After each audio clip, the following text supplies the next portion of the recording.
see what it's going to take to replace the ice maker. Hey everyone, welcome back to the channel. If you're a return viewer, thank you so much for coming back. Welcome to the plumbing channel. Today, I'm going to take you on a day of service calls. We actually are working out in a rural area starting the day out called Cave Junction, Oregon, home of the Oregon Caves National Monument and also kind of the gateway to the Oregon coast. So it's a beautiful little town. I'd say very underrated, and we're one of the only plumbers that serve this rural community. Caleb, my right-hand man, and myself went out there to install a faucet. One of my other technicians last week had talked to a customer and told him to pick up a faucet and that we would install it, and it was going to be the cheapest route to go.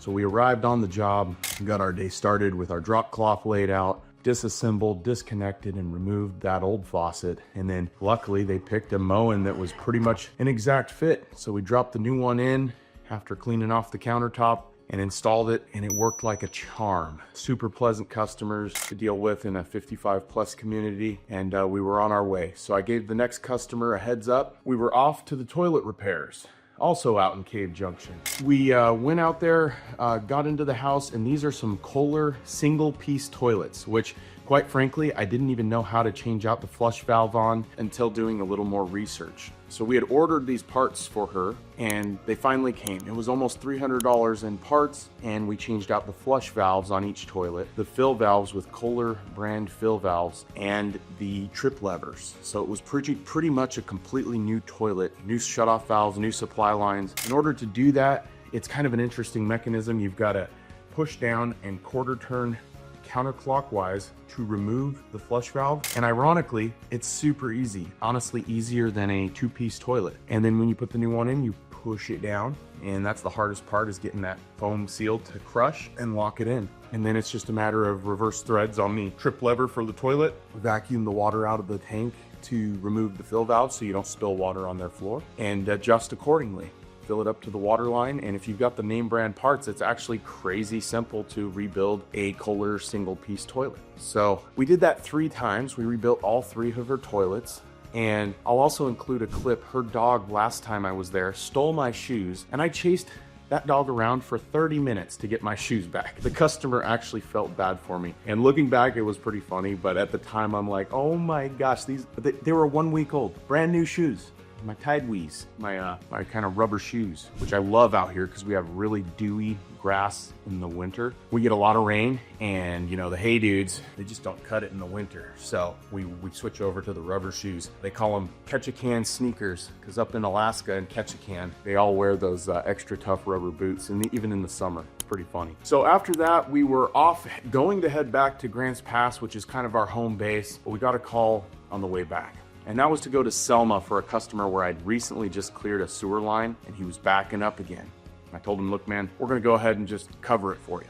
So I crawl under the house now that I have help, and I do find a clean out, which I didn't know existed, but it was inaccessible for most guys. But I crawled under there with a crawl suit, and I popped the clean out under the house and was able to have Caleb hand me the jetter hose, and I jetted it from under the house to clear it. It did raise a red flag though, because I had a really hard time getting the jetter to the tank, and it should have been real easy. And then when we tried to camera it, there were too many tight turns and we could not get to the septic tank. So I gave him a bid to replace the section between the house and the tank, and I hope he goes for it because I got a feeling he's gonna clog up again if he doesn't. Beyond that, he went ahead and said, hey, you sent me a bid to install my ice maker last time, so let's go ahead and do it. So we drilled a hole behind the fridge, and we ran a new PEX line over to a cold copper line and press-teed that thing in there and got him an ice maker hooked up so he can make fresh ice now. So that was job 2. And a good little pro tip when you're trying to do an ice maker by yourself, I had the customer run hot water on the kitchen sink for about 5 minutes, and that heats those pipes up underneath so you could feel. And you go, oh, that's the hot, this is the cold. You mark the cold because that's the one you're gonna tee off of for an ice maker. And you can do it reverse if you need to do a hot line too, but it's a good way to save time. You call the customer and say, hey, can you run hot water? It'll heat those pipes up, and then you're not left guessing which one's hot, which one's cold.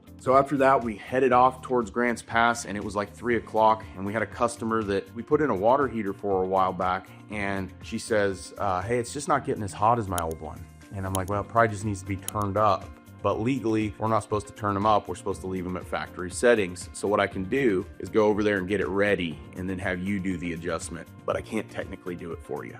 So I went over there to make sure it was safe, shut the power off, pulled off the elements, and I'll show you a picture. I didn't actually video this, but she adjusted the water heater temperature to her desired temperature. You just adjust each upper and lower element to the same setting and you're good to go. That was the end of our little adventure and a good day with Caleb. I think we had some happy customers and got everything squared away. Some of my takeaways is if you've got customers and you want to build a lasting relationship, try to make things right. You know, the sewer line, I probably should have charged for it because it's technically a second clog and it worked for like a week after I left. But he was a super nice customer and I was happy to help him. And, you know, he had us do the ice maker, so it all worked out. And I tried to warranty that one time, you know, I wouldn't do it again. You know, it just didn't sit right that it clogged within a week of me cleaning it. In some places, it's explicitly like, no, this is gonna back up again. That one, I didn't tell him that. So same thing with the water heater. You know, I didn't have to go change the temperature for free. She was concerned, was it gonna cost another eval fee? I'm like, now look, you had us do a shower pan and a water heater. We'll go out there and help you get that temperature where you want it,